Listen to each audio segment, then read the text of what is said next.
Hello everyone. My name is Dr. Sneha Ru. I'm a palliative physician and founder of Ori Kalankini. Ori Kalankini is an organization that's changing narratives around menstruation and sexuality in India through art, theatre, and dialogue. This series is called Leaning into the Network, where we're bringing people from different parts of our network to meet each other so that they can share skills and build collaborations.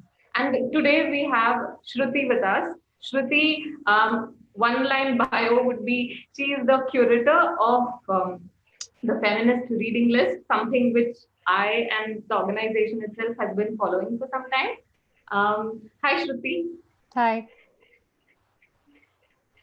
Super. Do you want to introduce more about yourself, or should we ask questions and learn as we go? Yeah, I'm fine with that. Super. So, can you tell us when did you start noticing and becoming aware of your gender? And were there structures in your family that either enabled that or disabled you knowing your gender? Okay. I must say that I should start right like from the beginning because I think a lot of the awareness that I have today has come because I am in a city like Bangalore and I worked in a place like Pune. So it really helped enhance the understanding that I have today and hopefully a little more.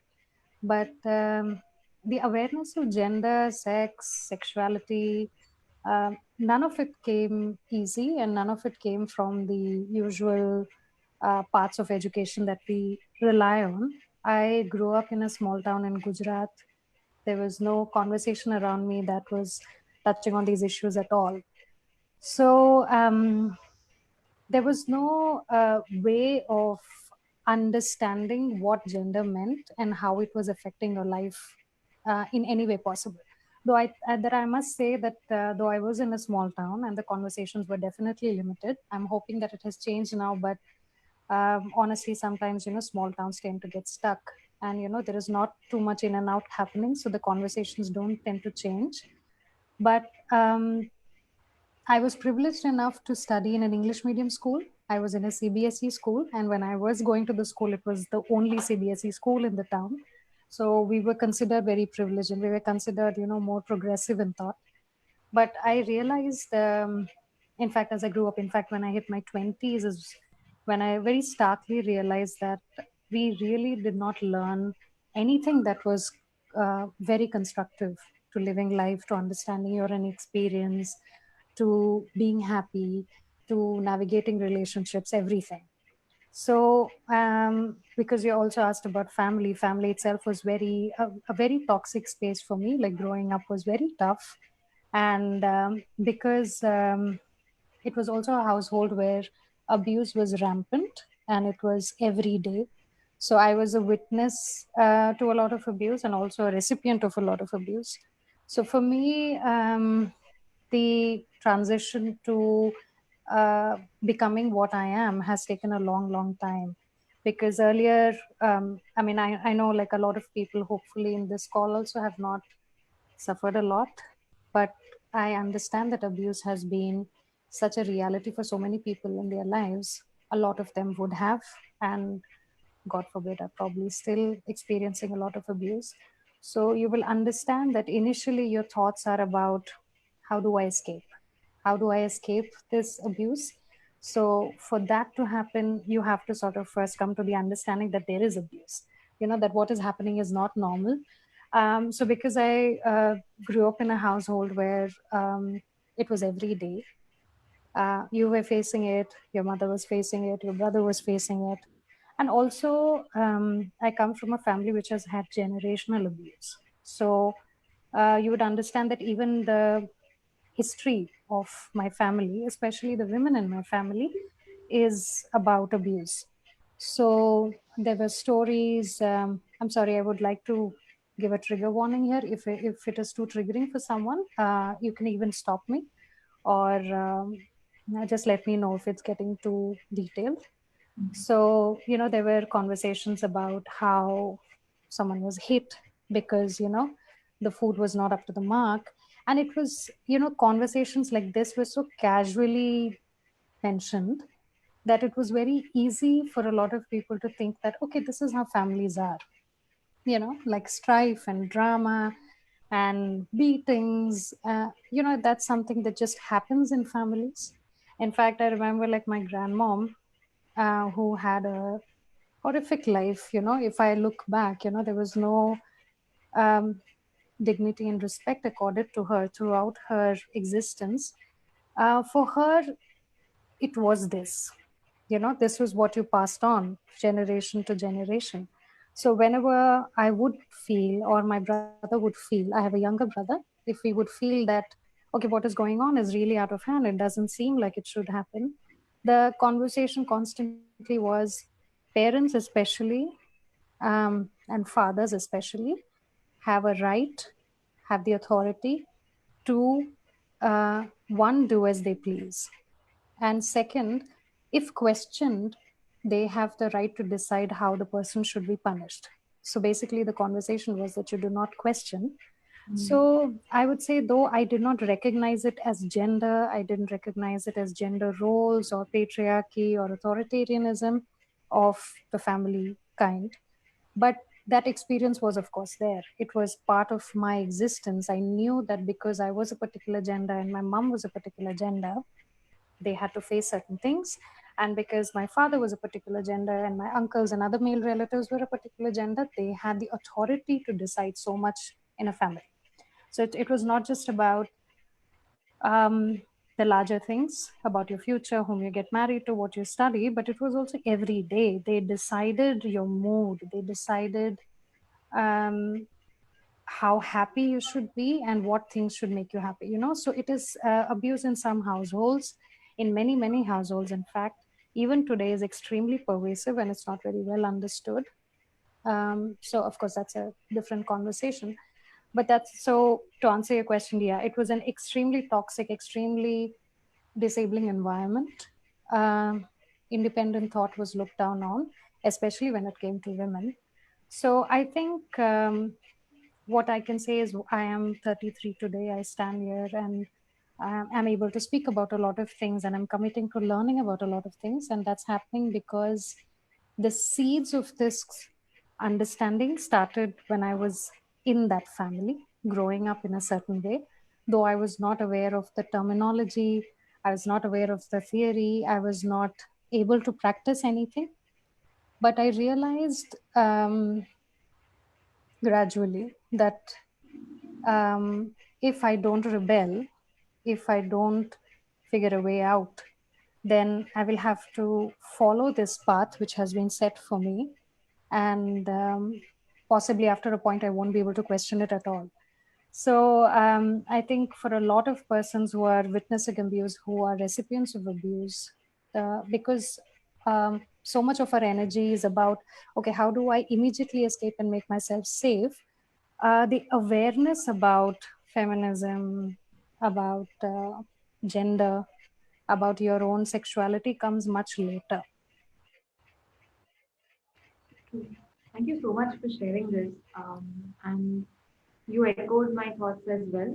Like I had similar experience growing up in families like this. And it's very important to word it out and call it abuse, because many times we are guilt tripped even when we say that it's abuse, because yeah, that's how normally the families are, right? They're no Yeah, perfect families, and we are not allowed to call it abuse. And then there is gaslighting, that, oh, what are you talking about? And nothing like this ever happened, or I didn't mean it. And yeah, so thank you for absolutely. wording.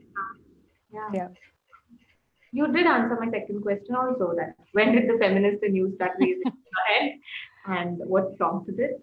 So, I think for a lot of us, who identify ourselves as feminists or probably work in feminist organization and start sort of figuring out what feminism means for us, I don't think there is one event that you can point to. It's a very incremental, slow process. So what you really strongly understand today and connect to today actually began possibly much, like maybe 2 decades ago.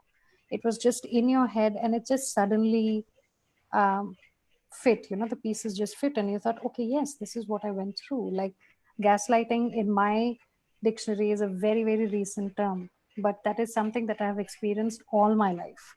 So suddenly, the terminology when it comes to your life, you sort of in hindsight understand your own experience, and that has been extremely powerful for me. Yeah, same. First time when I heard it, I was like, oh my God, this is happening to me Yeah, all the while. And right. I made myself wrong for it. Like, I thought I was the bad person in my family because Absolutely. I was saying broad bad name. Right, Yeah. right. So let's come to the feminist reading list. Um, what made you start that? And how did that journey begin? So that started, the page itself started in 2013. So before that, what I was doing, now this was in Pune. I was in Pune for many years. I studied there. And then I was working there for about 3 years, part of which was also at the Indian Express Pune. I was a feature writer there. So I was regularly sharing information about, news related to women developments or mm, any other happening that would make me feel that okay, this sort of highlights something about the progress we are making in terms of how we are looking at men or what how we are looking at women and how they're what they're achieving and if they're pushing boundaries. So when I started, I must say, as I said, like I would constantly say that feminism again is not a stopping point. It's a very incremental process. You unless you are committing to learn as you go, it is not a movement that will make sense to you. You will feel like you are so almost like left behind because you're not keeping up with the thought process. So when I'm talking about 2013, again, I was a very different person. I was thinking certain things but not able to apply it in my life. I was in a very bad relationship. Um, so and it was a phase where um, I was I was almost stuck in a hole. I couldn't identify my situation. So because it was not physical abuse, it was more emotional abuse. It was more psychological abuse, and there was a lot of gaslighting. There was a lot of name calling. Now, though I was in my 20s, I thought that abuse is only physical because I Mm. thought that is what happens. So if I'm not getting beaten up, maybe I'm not abused. Maybe there really is something wrong with me, and I just don't know how to make relationships work. There were 100 million questions constantly hanging over my head like a cloud. And I also realized that I'm a highly functional person also. So even when I was very anxious and very depressed, I still was able to go to the office, do what I had to do, which was writing and editing more or less. And also I was socializing a lot. I was meeting a lot of people. Not most of the socializing was great or, positive or healthy, but I was doing it. It was not, constraining me into my space. But I was also extremely confused. So I thought, okay, let me see if I can. I've always been a reader. If I can, up my reading and sort of expand it and read um, what could possibly inspire me and could possibly push me out of the situation I'm in, because I was clearly not feeling good about myself. So I was reading more and more, and I slowly started sharing it with my friends. So I would email them initially. Then I thought, okay, this is very cumbersome. Why don't I just create a simple Facebook page? I'll just post it, I'll invite them, and if they like and follow, they can just, join the conversations, and hopefully we can have, whenever we meet next, we can have a conversation about it, discuss it, just opinionate. So that's how it began. It had no great ambitions. Even today, it doesn't have ambitions as such. It is just a page where, um, again, my insistence is that it's not exhaustive. None of these pages can be exhaustive. But the idea is to bring to light what are the major happenings in the world, one. And second, major happenings in the world in terms of gender, in terms of sexuality, in terms of women specifically. Yes, it's a page which is about feminism, but it will definitely have a women focus. Though it does, of course, talk about all genders, it talks about all laws which are being changed or new ones which are coming into place. It definitely talks about how to look at a situation in a different way. Because what you realize is, considering it's 24-hour media, there are so many e-zines and online websites and so many places from which you get information. If there is one piece which is just circulating, you tend to miss a perspective. And that feminist perspective, the feminist approach to a thing, the feminist view of things, is something that the page really tries to highlight. So there may be an issue which has a popular narrative attached to it, but uh, through the page, the effort is there a feminist perspective there? Is there a perspective that is being missed? Is there a perspective in terms of transgender persons that is being missed? Is there a perspective from a Dalit feminism perspective that is being missed? So that gets highlighted. So again, it's not exhaustive, but it is definitely an effort to see how we view news and developments, and are there voices that are getting missed, and if it can become a page where those voices can find amplification. So 2013 is when it started. I just kept sharing. I must tell you one thing, right? Initially, what I realized about the page and about myself also, I realized how Americanized my idea of feminism was. I realized that I was reading uh, a lot of Daily Beast and, you know, stuff like that. And I'm not putting those publications down, but you realize that their narratives are very American. Their narratives, their popular culture references are very American. And I realized that initially what I was sharing was a lot of just that, you know. So this Hollywood film showed this, so this is the problem with it. And the page was a lot of just that narrative and was not very connected to what was happening in India, what narratives were being followed in India. And I realized that is a huge problem in how I was approaching the subject. So for me, the page has been a great personal reckoning because it has forced me to read more. It has forced me to look into spaces where I wouldn't look otherwise. And it has also forced me to realize that feminist perspective, as badly and desperately we want it to be a universal, cohesive movement, it is difficult for it to be that because our lived realities are so different and so dynamic and diverse that unless we have narratives at every level, smaller, bigger, whatever, feminism doesn't make sense. So what could be an Indian narrative also has a Bangalore narrative, also has an HBR layout relate narrative, and has a narrative of my own household. And that is what makes feminism fantastic for me, because I feel at its core and in its true spirit, it is a movement which appreciates all narratives, which gives space for all narratives. Narratives, of course, which are not bigoted, narratives which are not exclusionary, but narratives which are based on diversity of thoughts and lived experiences.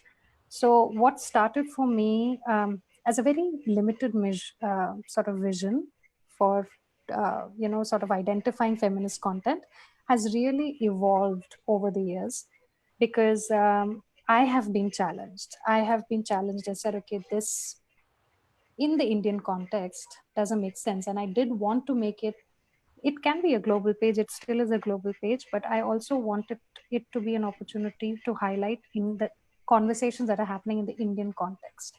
Dalit feminist movements that are happening in the Indian context, tribal feminist movements, and all the other movements that are happening.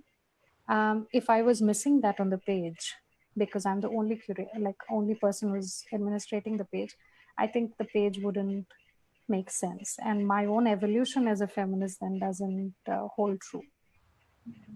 Yeah, that's true. And you keep answering next questions and next questions. Is what my next question was um, Yeah, that, as you rightly said, that there are feminisms, not feminism, and yeah, everyone has their own lived reality. How yeah, to curate content? I think a part of which you have already answered, but if you want to add points, you could, because I personally had one very leading known feminist, Indian young feminist, tell me, oh, it's not about what you do, it's feminism, and it's not about menstruation. So she really thought that menstruation is not a feminist um, matter or subject to discuss, and I was appalled. So how do you curate the content of your page? What do you call as feminist? I think there are two things that are at work when you run a page like this. Of course, there are other pages also who could say more, but for me, it has been two things. One is what you include, and the other is what you exclude. Yeah. So, include, as I said, is a constant process of learning. I also have to check myself constantly. So, if there is a piece of news, again, as I said, the amount of time I have on hand has never been allowing like a lot of focus on it. Sometimes it goes up and down. So I always insist that please don't look at it as an exhaustive thing, but as a sort of doorway into better understanding. So if I happen to decide that, okay, I don't feel this is important or I needn't post this, I have to sort of constantly step back and check as to why I thought that. Um, is it working from my biases? Which mostly, yes, it is. I'm working on my biases and prejudices.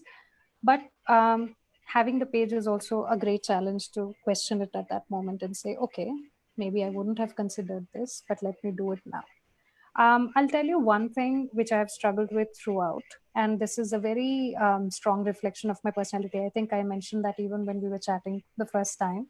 So, my introvertedness and the way I sort of engage with certain subjects reflects on the page as well.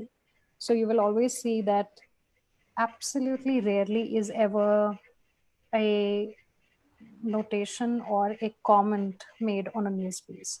So it's usually a link and a um, particular, like, indicative paragraph or a couple of paragraphs which are pasted in the description box. So basically, it's up for your inference, up for your um, understanding, and whatever you take from it.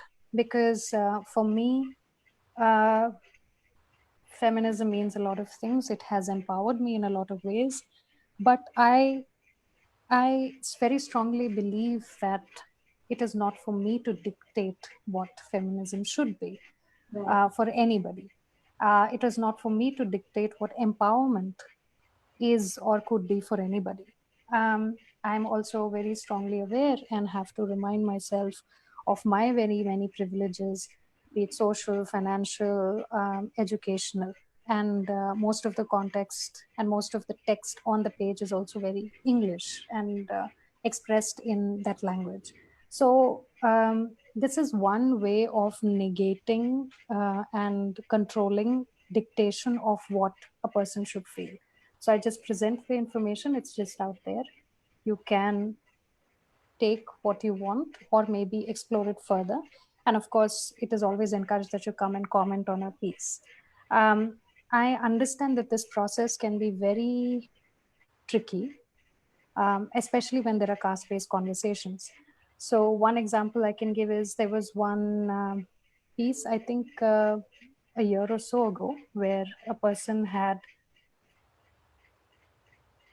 she had refused to fill her caste denomination in a form, and she said that, okay, I want to put Indian instead of any particular caste category, and that was hailed as being some form of great anti-caste step or effort.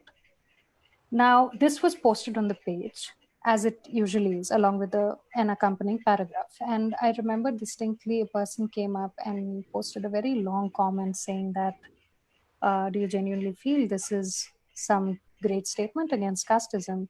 Do you genuinely feel anybody really has a choice to negate caste except the upper caste persons?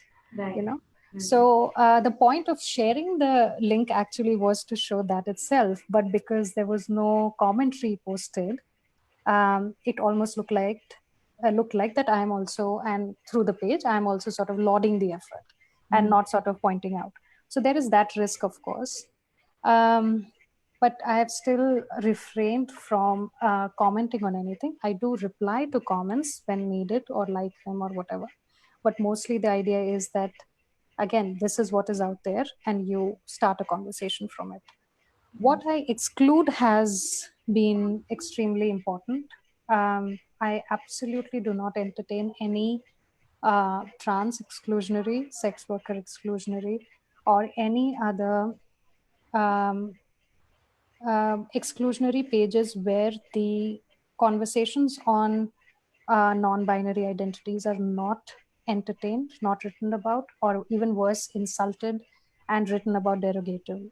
So those things I completely cut out. In fact, it has been a big effort, and it has been a big learning that a lot of people that you tend to admire, whose work has really contributed to what is understood to be larger feminist thinking, have also said very problematic things about transgender realities, transgender persons. So there is always this toss up, okay, do we acknowledge what they have done, or do we look at it as a whole and understand how problematic they are? And for me, I have come to realize that if they are trans exclusionary, if they are sex worker exclusionary, if they are excluding of experiences and basing their ideas of feminism on a very tight, rigid, binary understanding, then that is not feminism for me, and that is what is not shared on the page at all.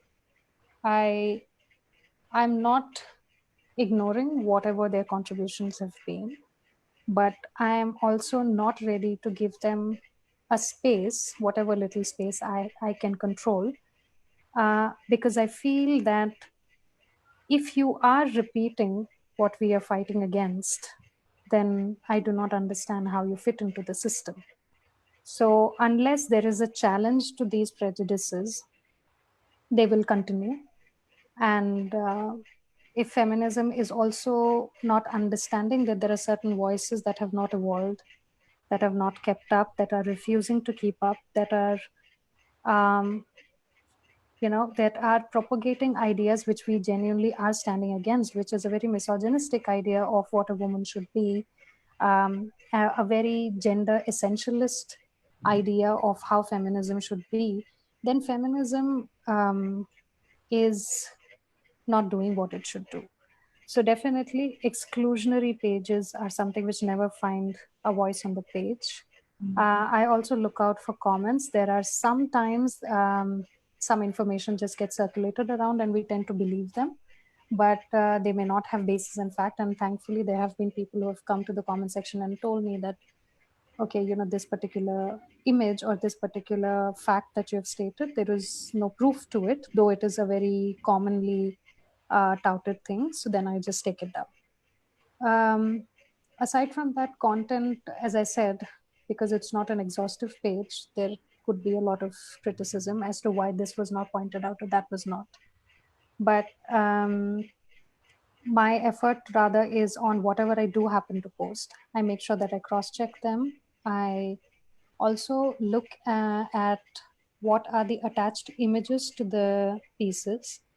I've realized that there are a lot of great efforts at presenting feminist conversations very effectively, but a lot of publications do tend to slip. They do not put trigger warnings. They do not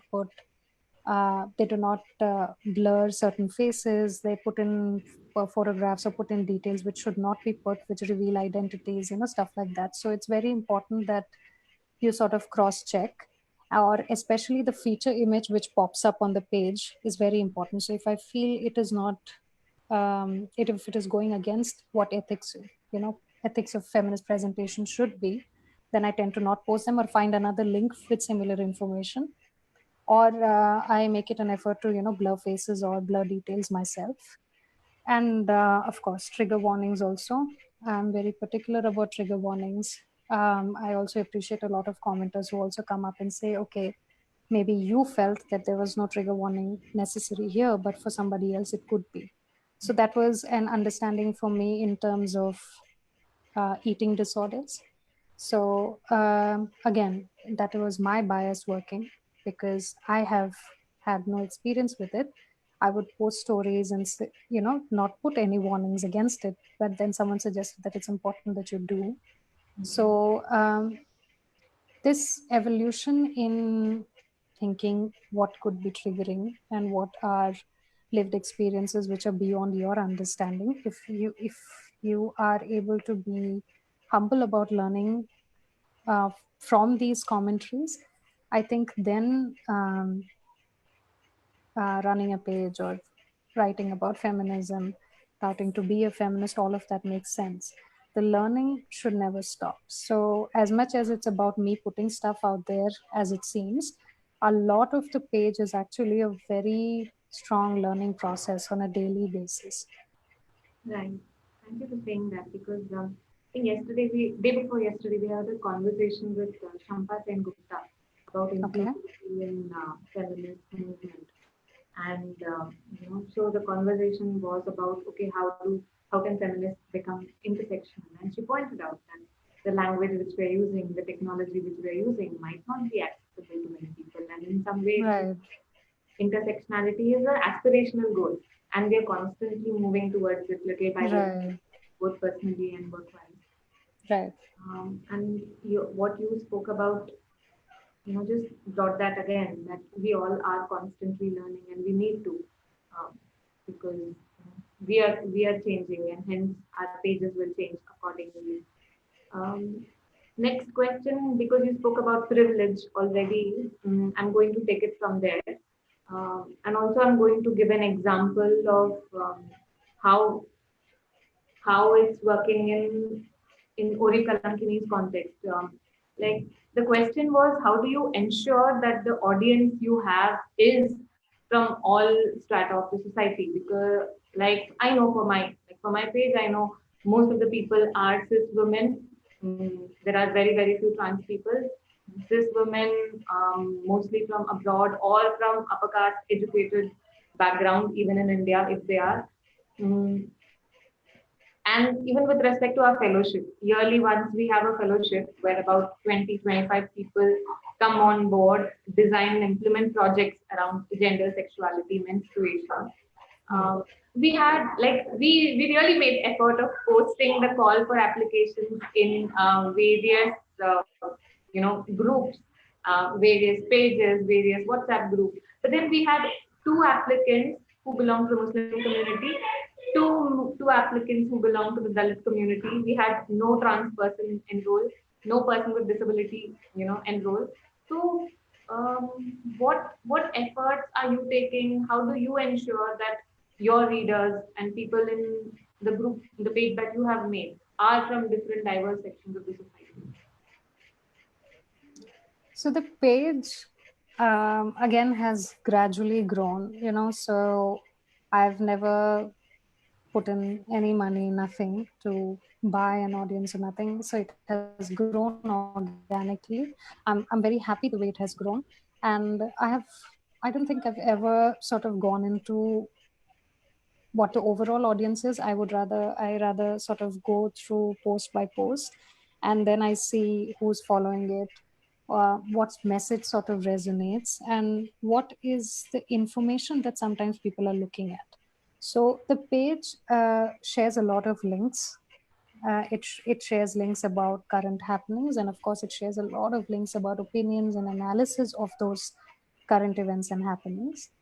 um, but it also shares a lot of um, opinions as they have been shared on Twitter or Instagram or on Facebook or on Tumblr, because I've realized that sometimes one tweet encapsulates a particular experience very pithily, very wonderfully. So there could be like an essay which is like 500 words, but then there is one tweet which really lays out what the learning or the moral of that particular thing is. So that I have started doing more and more in the past few years. One, because it really fits in with the attention spans that we deal with today. There is so much on social media. So everyone is not going to click a link, everyone is not going to read through, everybody is not going to sort of take time, think about it, comment on it, or stuff like that. But a tweet and maybe like even an Instagram post sometimes really garners a lot of opinions, because it really sort of brings in the crux of the issue. One way of connecting that I've found is, of course, that you can't only remain online. Online is just one way of connecting with an issue and amplifying an issue. So you also build your own offline networks, you learn from them. I have a wonderful set of friends from whom I learn on a daily basis, be it through their lived experiences or with what they have to say about what I share, what creatives and what writings and what other creative output they put out on social media. So all of it leads to better and better understanding, especially when we are talking about the LGBTQIA plus spectrum, especially when we are talking about transgender lived realities.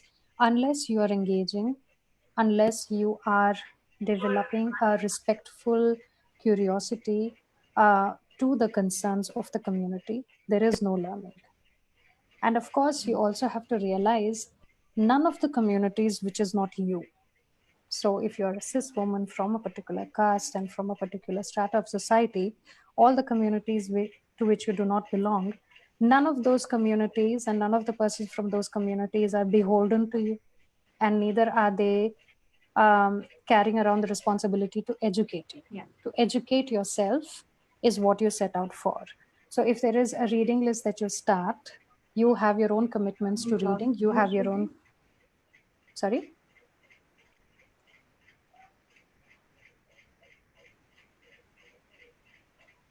Did you say something?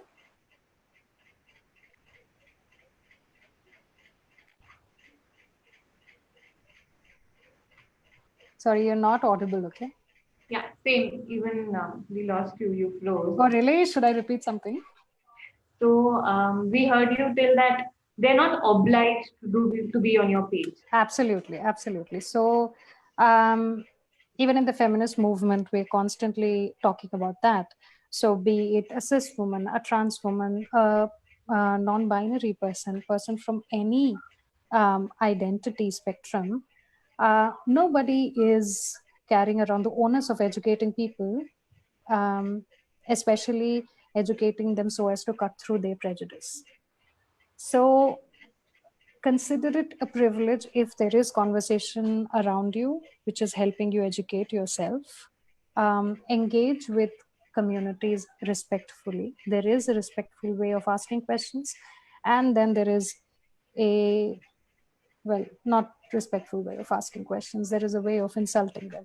So you have to commit yourself to learning. You have to commit yourself to understanding terminology, experiences. You cannot say that, okay, I never came across something to have educated myself. No, you have to go seek it out, which is what is the importance of reading lists is, which is what is the importance of a lot of feminist pages is. There is a huge wealth of output out there which you have to go seek out.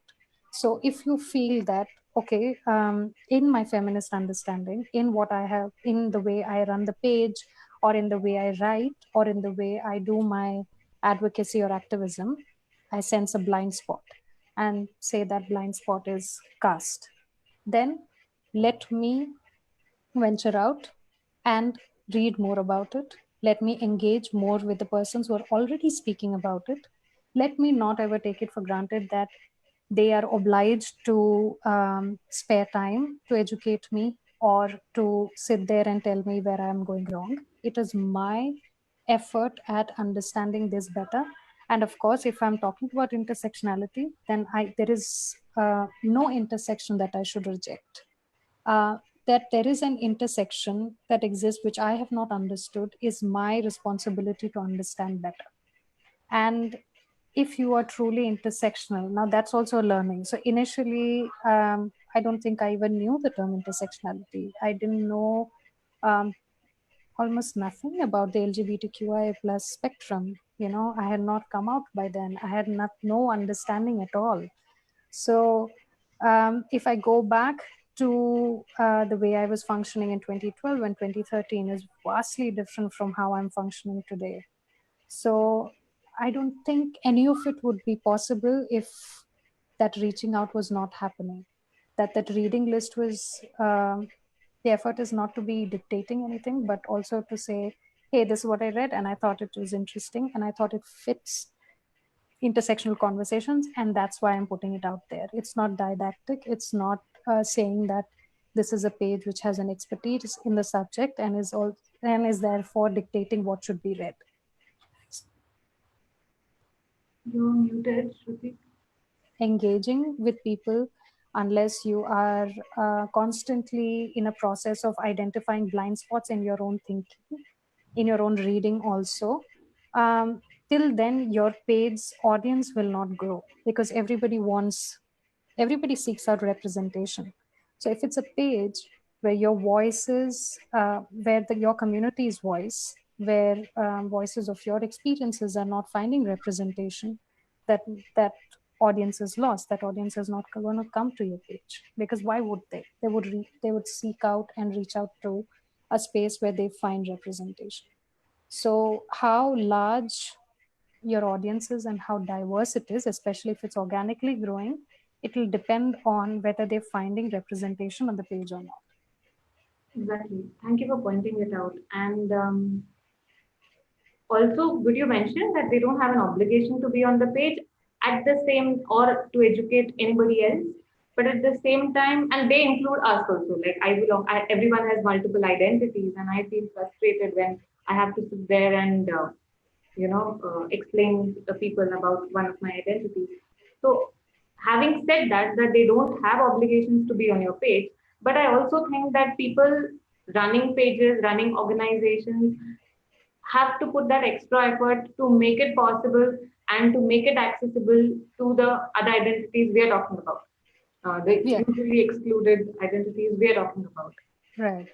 Yeah, so I mean, just thing putting out there, and there are ways to do that. Yeah. Yeah. So now you did bring this up again in the previous answer. You said, okay, when you're looking at content from a feminist perspective, usually one tends to find articles written in the West. Um, Hmm. and in India, there is a lack of intersectional feminist content. I can think of 4 5 organizations who are producing sex positive intersectional content. Um, so, what do you think is the importance? That makes it more important, right? Like I'm almost answering my own question. That makes it more important for us to create content. Right. And like, how are you going about it, and what suggestions do you have to produce content on your own rather than picking up? Like, curation is good, but what responsibility do we have as people who are privileged, who have certain understanding, to create content also? So on the page itself, I've not done much of it, primarily because I thought that, and I remember this distinctly, even when I was starting the page, and even in the subsequent years, I realized that when it comes to certain things, there is no need to reinvent the wheel. There is already a lot of thought. So I remember, like, the Everyday Sexism Project, and a lot of these projects were already speaking about the fundamentals of terminology, fundamentals of feminist understanding, behaviors, patterns and tropes, and so many things. So I thought, okay, I can either spend time sort of re-expressing it in my own way, figuring it out and promoting it, or what I could do is I could amplify what already exists. So I am a big believer in doing that. If I see a lot of content, of course, I value all sorts of content. As many people write, great, fantastic. Please be creative. Please put your experiences out there. But I personally, if I feel that there is already enough of a trail of thought or analysis or opinions on a particular subject or happening, then I would rather spend my energies in amplifying it than sort of going back on the drawing board and creating something out of it. I'm not against it. It's just as something that I believe in, that I believe in amplifying and passing the mic. I feel that is what is more important when the thought is already out there.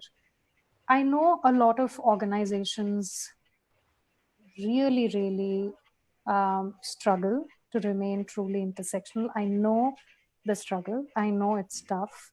I know it requires, as I have said 100 times already, it requires constant learning, constant reading, And also, I realized the pitfalls of being in an online space because for me, it has been both a blessing and a source of great frustration because I also realized that because it's an online space and because it's a space where people invariably tend to seek likes and shares and comments and name recognition, a lot of the feminist conversations can be reactionary, Yeah.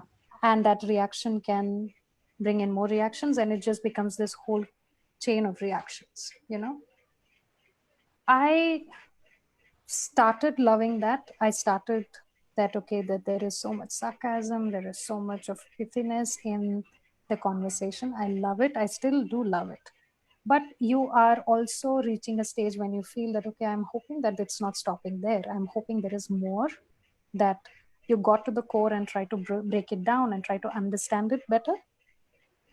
So, with a reading list, especially of the type that the feminist reading list page is, the effort is not just to put like a neon arrow sign at the issue. There is a slight assumption that the issue has happened, but it is also an effort at slowing down the conversation in the sense, okay, you have reacted, you have recognized, you have acknowledged that there is this issue, there is this concern, that this has happened. Now, let's read something in depth to understand the varied, branches of thought that should be attached to it. So the effort is to somehow cut through this reactionary nature of feminist conversations. So I understand the pull of popular culture. I understand the pull of a certain people saying some things. But through the page, we want to highlight that it's not just them saying certain things. It's also about a lot of other grassroots feminists and community based organizations saying the same things, and also about realizing that there are people saying it, and unfortunately there is a division in how that there is a group of people who are doing it, applying it, realizing the change. So don't stop at just who said something and elevate them to be feminist. Hopefully you'll go back and analyze the issue and understand it better. So and for me, one big advantage of being in an online space and not being beholden to any particular agenda, it's an agenda as set by the page, as set by, at this moment, by me individually. I don't know, maybe in the future, the nature of the page will change. I can seek out opinions. And gradually, I've also come to realize that um, you can understand what a particular publication or a particular website stands for by their silences on certain issues. So, if there have been websites which you have followed very particularly and posted about them, but you suddenly realize that there is one very pressing issue which they have not spoken about at all, you recognize a certain hole in their intersectional presentation or thinking. But your advantage is that, okay, I have relied on this particular website for this particular perspective, but if it's not coming through, there are others which I can seek out. So you have to constantly use these advantages that you have and post as varied a perspective as possible, as intersectional a perspective as possible, and try to try to sort of test your own biases and prejudices, while also understanding that maintaining an intersectional space is very, very difficult. Yeah. So this I especially faced with a publication recently, which had um, a huge I don't want to call it scandal because it somehow cheapens the whole issue. It is a severe issue of erasing and downplaying voices of transgender persons, trans women especially, and there were a slew of resignations by trans employees. So that makes you pause and think that, okay, this is one very reliable news outlet that you go to often for information, for opinion, but you suddenly realize that even if sometimes they are putting out content which seems intersectional, their functioning is not intersectional. So you have to make a choice. So do I continue supporting such a place? What are the ramifications? So it's not just about, sharing a particular link and forgetting about it. You have to also think, one, of course, how much are they covering? And second, if there is a gap between them covering certain issues and the kind of cultures they run. So there was another news outlet that I used to go to very, very often in the past. And then so many stories came out, especially in the Me Too era. So many issues came out about the sort of work culture they had. And that was diametrically different from the image they had created as being a very progressive place, and at least a place which covered progressive issues.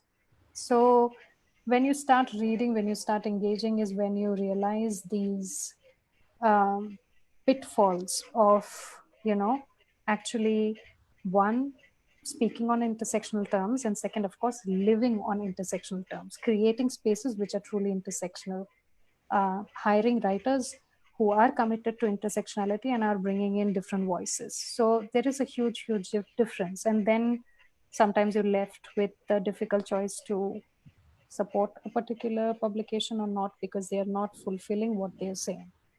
So yeah, I mean, it has been a long circle of answering your question, but the whole idea is that intersectionality is difficult. If you reach a point where you feel that one issue is not being spoken about enough at all, and especially that you have a particular perspective which you feel needs to be out there, then please go ahead and create your own information material that is very strongly it's very powerful to put stuff out there. But I do believe in amplification. I always go to that, then immediately thinking that maybe I need to create something. Right. And amplification, there are two, three things. One is the amount of resources we have in terms of time and energy. And second, it's also a literature research. When you're searching how much content has already been written on this subject and we're trying to learn about it, then it becomes literature research and you get to learn. But I will still tie up on the same page because in Indian context, the content is less. Then it becomes important to create content. And you beautifully brought it out. Like if you're missing something, some perspective, it's better to create content yourself. And then it also becomes like one becomes responsible and one becomes very conscious of the calling out culture because that is very rampant also. It's super easy to point fingers, say, hey, that is left out, this is left out, I call you out on this, I call you out on that. But when once we are ourselves involved, um, and when we are sensitive also, like I'm in no way supporting abusive workspaces, nor am I supporting organizations who intentionally leave out, but also I find I read this article called calling out versus calling in. And Shruti, I know you will share the perspective because I gauge that from the conversation we have. Um, to not be reactionary and to see value in how this conversation can be taken forward rather than making an issue of back and forth with respect to one particular point of view. There is Yeah. yeah, I'm just going to check now if there are questions in the Facebook live comments. And people who are here live on the Zoom call, if you have questions, please type them in. But we're almost, yeah, we're almost ending.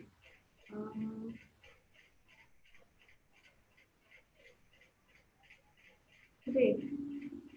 We don't have questions on both the end, so I can end with my question that what would you like to um, I think we have spoken of how a page becomes more feminist and what are the process you do yourself in terms of curating, in terms of making it accessible. Any parting words which you'd like to share before we head out? Yeah. I would strongly suggest that one, keep challenging your own ideas of feminism if feminism is what you want to engage with.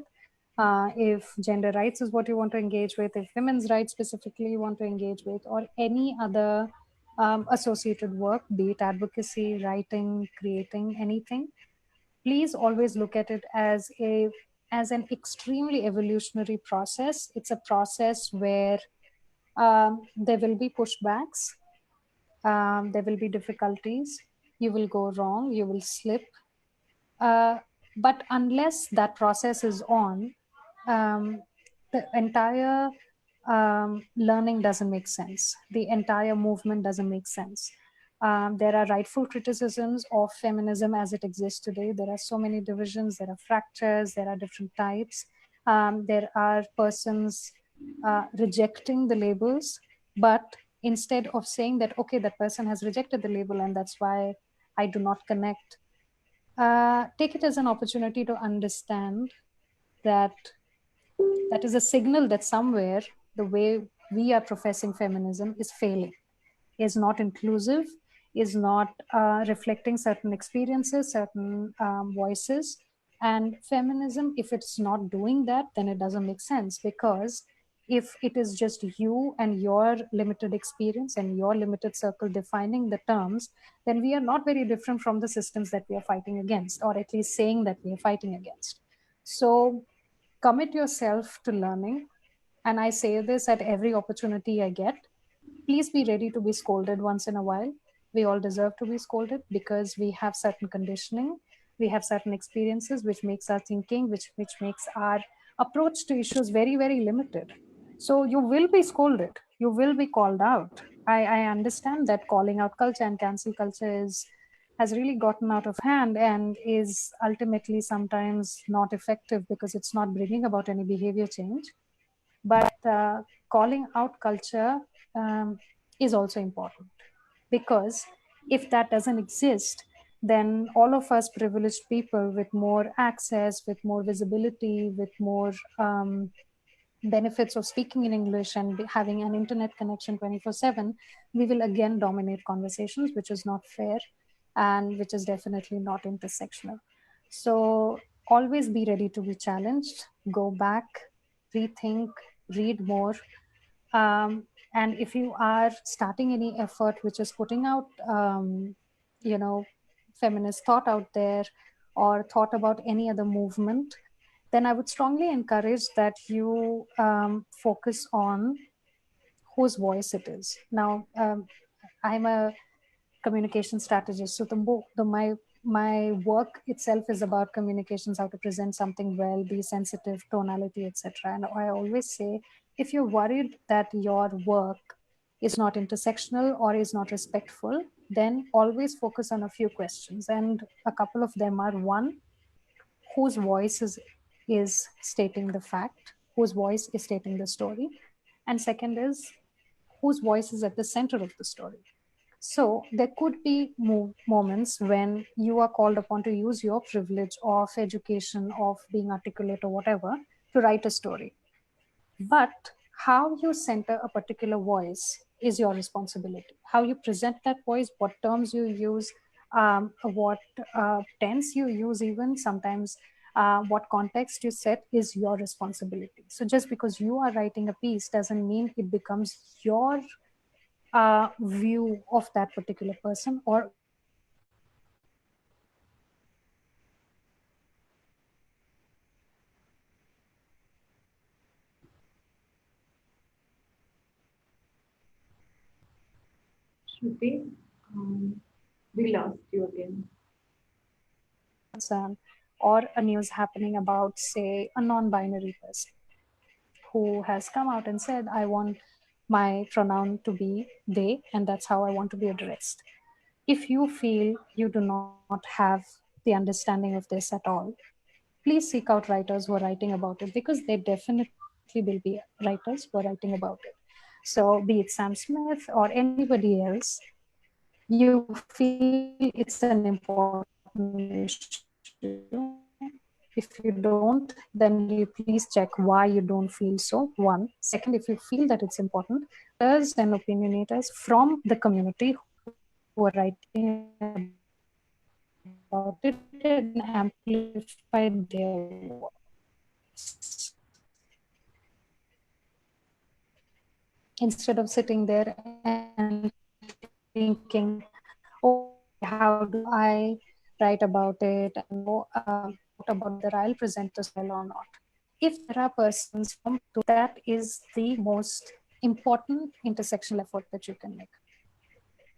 Exactly. Exactly. It's always better for the person who's living it and who's experiencing it to write about it than the person who is outside. Thank you so much, Shruti, for joining us and for giving us 1 hour of your time. It was really informative, and I'm sure we all got to learn a lot from you. Um, and I will put your email ID in the description box later so that people can contact you. And I think we can't, like, we have low network, so it won't be possible to hear a final goodbye from you. So, but we really appreciated your time. Thank you so much.